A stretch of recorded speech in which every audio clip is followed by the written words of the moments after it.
ప్రియమిత్రులు నమస్తే అండి. ఈర్ష, అసూయ, కోపం, ద్వేషం ఇవన్నీ మానసిక జబ్బులటండి. చెదపురుగు లాంటివి అనమాట. అవి మనసుని లోపల నుంచే దొలిచేసి మనిషిని మానసికంగాను శారీరకంగాను కృంగతీస్తాయట. మందులు లేనివి, మనిషిని ఎదగనివ్వు. మనసులోకి రాకుండా చూసుకోవటమే వాటికి తగిన మందండి.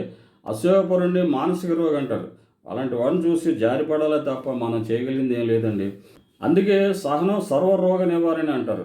ఇంకో విషయం అండి, సామాన్యుడైన సామ్రాట్ అయినా తనకంటే సమర్థుడిని సహించరట. తరతరాలుగా ఇదే మన దౌర్భాగ్యం అండి. దేశాభివృద్ధికి ఆటంకం కూడా.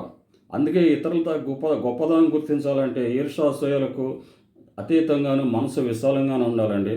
అలా ఉండాలంటే మనిషిలో సంస్కారం ఉండాలి, మనసు ఎదగాలి. మరి ఈ వీడియో నచ్చితే దయచేసి లైక్ చేసి షేర్ చేసిన రాణా డైలీ టాక్స్కి సబ్స్క్రైబ్ చేయండి. మరో మంచి వీడియోతో మిమ్మల్ని కలుస్తాను. అంతవరకు సెలవు. నమస్తే అండి.